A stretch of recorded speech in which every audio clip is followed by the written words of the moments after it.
بسم الله الرحمن الرحيم.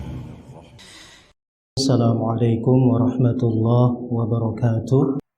إن الحمد لله نحمده ونستعينه ونستغفره ونعوذ بالله من شرور أنفسنا ومن سيئات أعمالنا.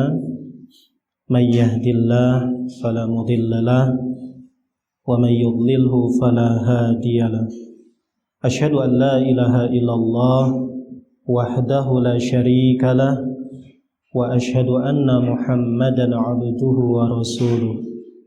اللهم صل وسلم وبارك على نبينا محمد وعلى آله وصحبه وبارك وسلم أجمعين أما بعد.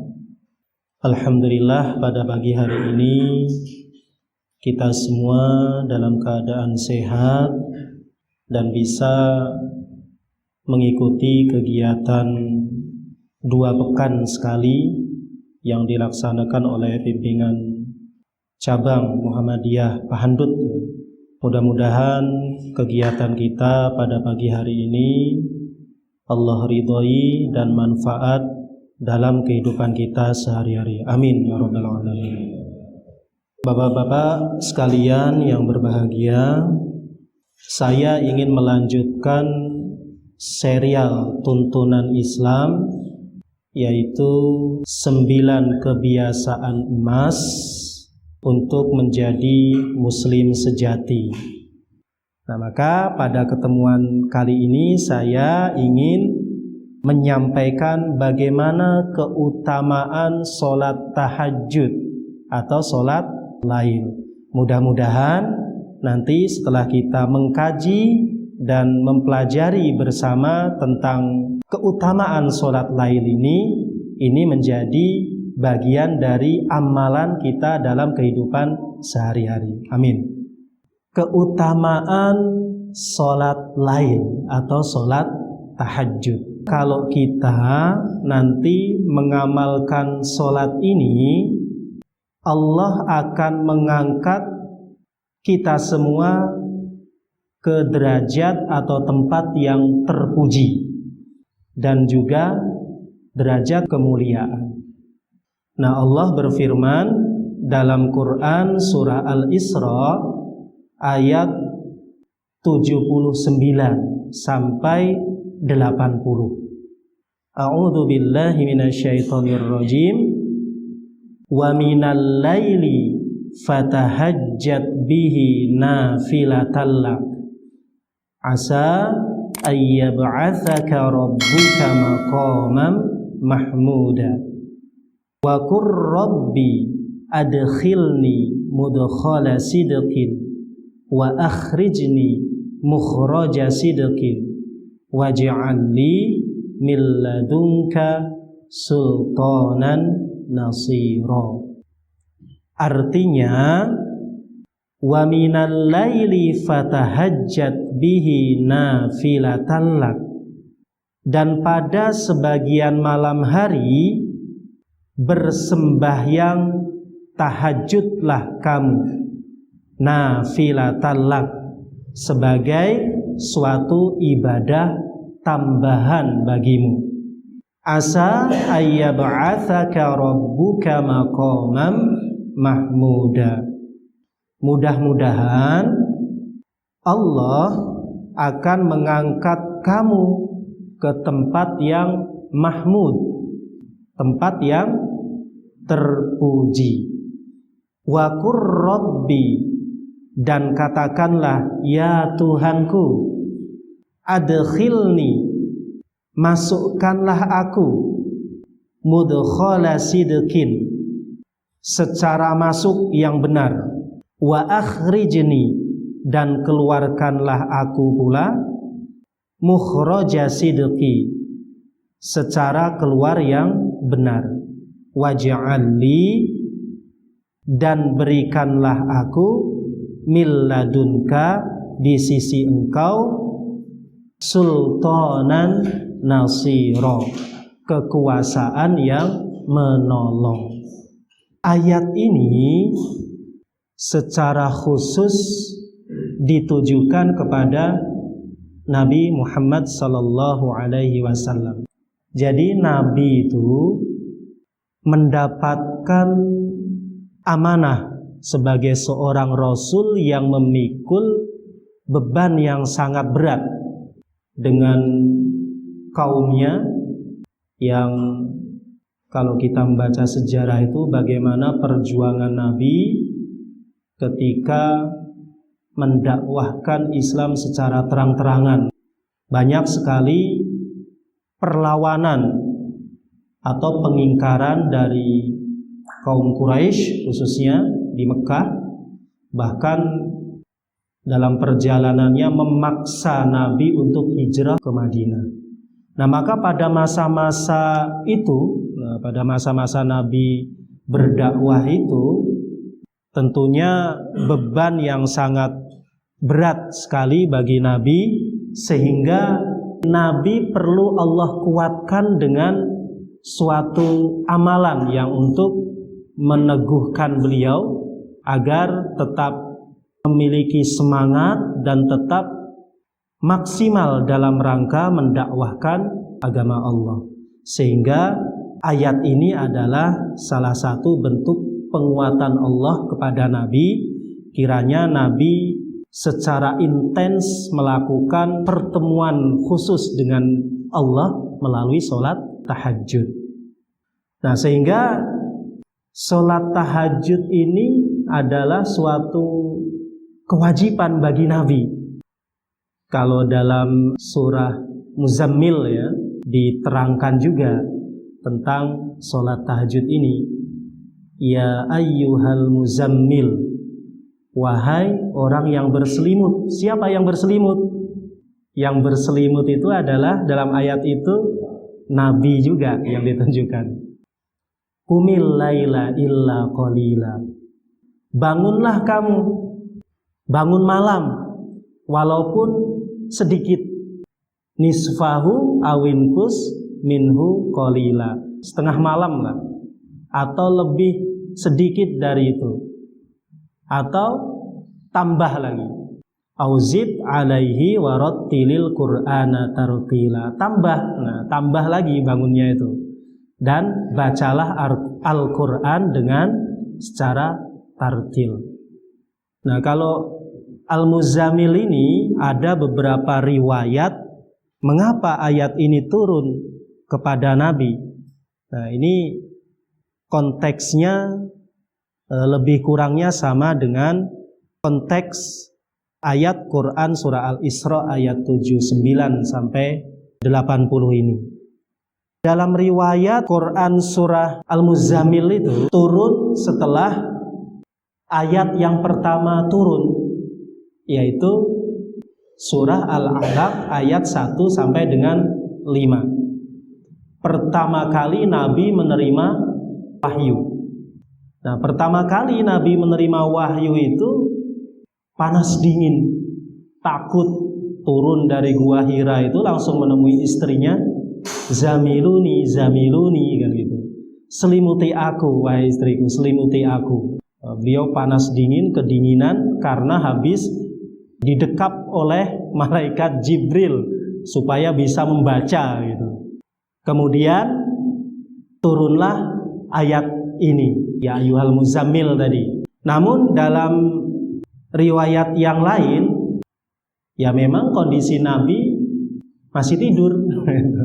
Maka sebagai suatu ibadah tambahan tadi menurut Al-Isra ini, maka Nabi berkewajiban untuk bangun malam sebagai ibadah tambahan. Kenapa Nabi diwajibkan oleh Allah untuk qiyamul lail atau sholat tahajud tersebut sebagai suatu ibadah wajib tambahan selain yang 5 waktu atau al-maktubah? Ayat ini, ayat 78 itu bunyinya adalah aqimis sholata liduluki syamsi ila ghasaqil laili wa qur'anal fajr inna qur'anal fajri kana mashhuda. Ayat 78 itu memerintahkan untuk melaksanakan sholat al-maktubah. Dirikanlah, akimis. Bersungguh-sungguhlah untuk mendirikan sholat liduluki syamsi, ketika matahari tergelincir. Nah, matahari tergelincir ini ada kalanya tengah hari tergelincir ke barat sedikit, kemudian waktu asar condong mau tenggelam. Nah, itu sholat zuhur dan sholat asar. Kemudian ila ghasakil laili, kemudian sampai malam tiba, tenggelam matahari sampai gelap, itu ada sholat maghrib dan sholat isya. Kemudian wa qur'anal fajr, dan bacaan subuh. Kenapa bacaan subuh tadi? Nah, maka ini dijelaskan ayat yang Muzammil tadi, warattilil qur'ana tartila. Karena di waktu subuh itu ya waktu yang sangat bagus, berkesan membaca Al-Qur'an. Dan juga sholat subuh itu Nabi kalau mengimami sholat subuh, maka bacaan ayat Al-Qur'an itu tidak sebagaimana sholat yang lainnya, agak panjang. Innal Qur'anal fajri kana masyhuda. Sesungguhnya pada sholat subuh itu disaksikan oleh para malaikat. Karena dalam berbagai penafsiran, ketika waktu subuh dan waktu asar itu pergantian shift malaikat. Waktu subuh itu malaikat yang malam itu bertemu dengan malaikat yang mau menjaga siang. Nah, itu bertemu. Bagian penafsiran diantaranya Buya Hamka menafsirkan ayat 78 ini. Maka kalau kita lihat hadis yang minggu kemarin, bahwasanya sholat subuh dan sholat isya itu malas dikerjakan. Oleh siapa? Oleh orang-orang yang munafik. Jadi parameter kita itu, kalau misalnya kita sholat subuh dan sholat asar itu malas, alamat itu kita menjadi tanda-tanda munafik ada pada diri kita. Tapi insya Allah tidak. Warga persyarikatan insya Allah tidak menjadi orang-orang yang mendirikan sholat dengan bermalas-malasan. Karena sudah banyak kajian-kajian disampaikan, dan diantaranya adalah kajian kita pada hari ini. Jadi kenapa Nabi tadi mendapatkan tambahan sholat nafilah untuk sholat tahajud? Karena asa ayyab'atsaka rabbuka maqaman mahmuda.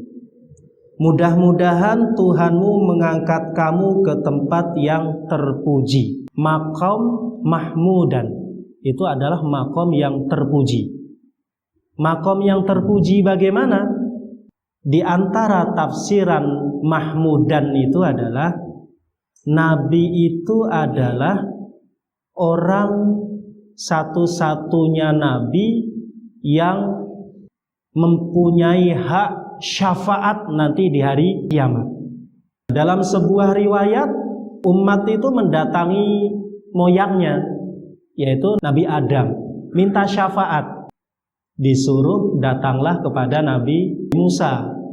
Nabi Musa juga demikian, didatangi kepada Nabi Musa. Nabi Musa tidak berkenan untuk memberikan syafaat itu, lalu ditunjukkanlah kepada Nabi Isa. Begitu juga dengan Nabi Isa, sebagaimana Nabi Adam Musa, maka disuruh kepada Nabi Muhammad. Kemudian datang kepada Nabi Muhammad. Ya, itu memang tugasku untuk memberi syafaat, kata Nabi Muhammad. Mudah-mudahan kita semuanya nanti, ya, karena sholat 5 waktu di awal waktu dan berjamaah, dan juga amalan-amalan yang lainnya, berhak mendapatkan syafaat Nabi di yaumil qiyamah. Amin. Nah, maka apakah ini hanya khusus Nabi Muhammad? Nah, Nabi itu kan teladan. Nabi itu uswah, ya, contoh bagi kita semua, teladan bagi kita semua. Maka seyogianya. Nah, terlebih kan maqam mahmudah ini kan suatu makom, suatu tempat yang mulia. Nah, biasanya ini dimiliki oleh orang-orang yang mulia juga, orang-orang yang terpandang, orang-orang yang mungkin yang mendapatkan jabatan, yang memiliki jabatan, minimal kan jabatan kepala keluarga, bapak-bapak ya. Jabatan kepala keluarga itu adalah di tangan bapak-bapak untuk mendoakan keluarga, untuk mendoakan anak, istri. Perlu doa juga dari kita agar kita mulia. Terlebih para pimpinan nih, pimpinan amal usaha, rektor kan gitu. Rektor, kemudian pimpinan persyarikatan, termasuk pimpinan wilayah, pimpinan cabang, pimpinan daerah. Nah, itu kan pimpinan-pimpinan itu. Maka supaya mendapatkan maqamam mahmuda, tempat yang mulia, yang terpuji, maka sholat tahajud ini adalah salah satu amalan wajib yang diperintahkan kepada Nabi Muhammad.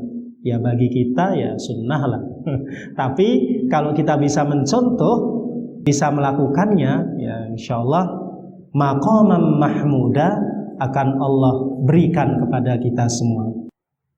Wa qur rabbi adkhilni mudkhala sidqi wa akhrijni mukhraja sidqi waj'al li min ladunka sultanan nasira. Nah, di sini katakanlah, berdoa, ya Rabb, maka masukkanlah aku secara masuk yang benar dan keluarkanlah pula aku secara keluar yang benar, waj'al li, dan berikanlah kepadaku min ladunka sultanan nasira, di sisi engkau adalah suatu kekuasaan yang menolong. Karena ini ditujukan kepada Nabi. Nabi tadi sebagai seorang Rasul yang membawa agama Allah, yang mendakwahkan agama di lingkungan Mekkah, yang mendapatkan perlawanan. Nah, sehingga Nabi mampu menguasai Mekah dengan Fathul Mekahnya sekitar tahun 8 hijrahnya ya, setelah hijrah itu. Nah, maka pada waktu itulah Sultanan Nasira, Nabi sudah menjadi seorang yang berkuasa, pemimpin. Nah, maka dari sini juga kita bisa mengambil pelajaran. Seorang pemimpin itu jangan melupakan sholat tahajud dan jangan lupa berdoa pada waktu itu untuk meminta kepada Allah kiranya nanti mendapatkan kekuasaan yang menolong. Ini simbol kalau berkuasa, kalau mendapatkan kekuasaan, jadikanlah kekuasaan tersebut sebagai jalan untuk menolong, bukan untuk menguasai atau untuk memonopoli ya, tapi untuk menolong masyarakat, untuk kemaslahatan masyarakat. Nabi bersabda tentang keutamaan sholat lail ini. Afdhalus sholati ba'das sholatil maktubah as-sholatu fi jawfil lail. Seutama-utama sholat setelah al-maktubah, sholat fardu atau sholat wajib adalah sholatu fi jawfil lail, sholat pada waktu sepertiga akhir malam, yaitu sholat tahajud. Nah, apa itu sholat tahajud? Sholat tahajud itu kapan ketika seseorang itu dikatakan melaksanakan sholat tahajud? Maka sholat tahajud yang dimaksud adalah ketika seseorang itu telah bangun dari tidur, maka itu disebut sholat tahajud. Namun sholat tahajud yang sebagai ibadah nafilah bagi Nabi yang perlu kita contoh adalah yaitu nisful lail, tengah malam, atau sepertiga dari malam, mendekati waktu fajar, waktu sholat subuh. Jadi kalau misalnya begadang, kemudian sholatnya nggak ada tidur nih, karena nggak bisa tidur, kemudian pengen sholat malam, sholat tahajud, ya itu bukan sholat tahajud namanya. Nah, kemudian dalam riwayat lain, aqrabu ma yakunur rabb minal abdi fi jawfil lail akhiri fa in istata'ta an takuna mimman yadhkurullahu fi tilka sa'ati fakun. Sedekat-dekat keberadaan Allah terhadap seorang hamba adalah pada pertengahan malam akhir. Nah, maka kalau kita ingin merasakan bagaimana dekatnya Allah sama kita, coba rasakan di sepertiga malam itu. Tentunya setelah bangun tidur. Kalau belum tidur kan biasanya pusing, nggak konsentrasi nanti kan gitu. Maka setelah bangun segar sepertiga malam itu, rasakan itu kedekatan dengan Allah. Fa in istata'ta an takuna mimman yadhkurullah fi tilka sa'ah. Kalau engkau mampu menjadi orang yang mengingat Allah pada saat itu, maka laksanakan. Jangan bangun sepertiga malam itu ke toilet, nah masih ngantuk nih lalu berselimut lagi. Maka ini dalam hadis ini, coba rasakan kedekatan dengan Allah, yaitu lakukan sholat tahajud. Kemudian dalam riwayat lain bahwasanya di antara alamat orang yang soleh itu adalah yang mengamalkan atau mengerjakan sholat lail. Orang yang soleh, orang yang benar, orang yang baik, orang yang mampu melaksanakan perkara-perkara yang baik dan meninggalkan perkara-perkara yang keji dan mungkar. Alaikum bi qiyamul lail, hendaklah kalian mengerjakan qiyamul lail.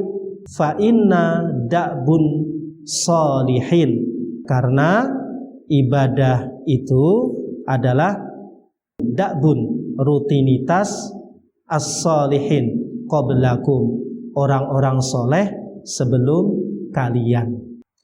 Nah, kemudian di antara hikmah atau faidah sholat lail itu apa?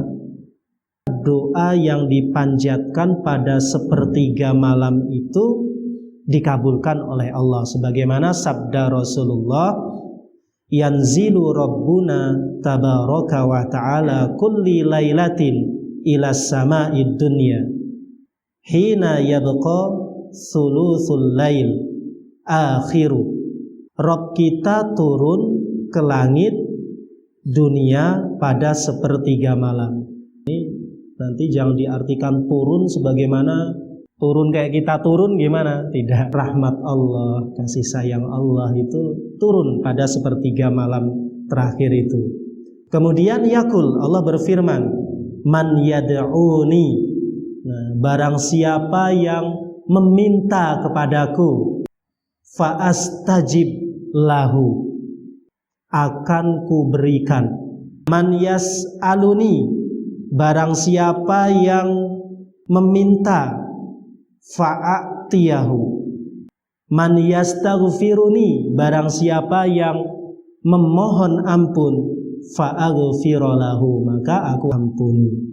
Inilah beberapa keutamaan sholat tahajud atau qiyamul lail yang terdapat dalam Al-Quran dan hadis Rasulullah SAW dengan beberapa keutamaan-keutamaannya.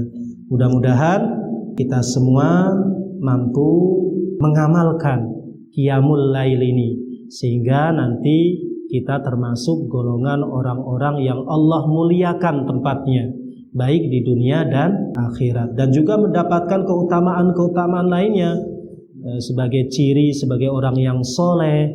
Kemudian doa-doa kita dimakbul, kemudian dosa-dosa kita juga diampuni. Amin ya rabbal alamin.